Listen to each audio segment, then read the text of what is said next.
Ako na yata ang pinakamagandang lalaki sa mundo.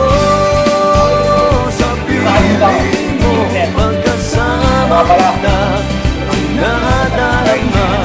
Ako na yata ang pinakamagandang lalaki sa mundo.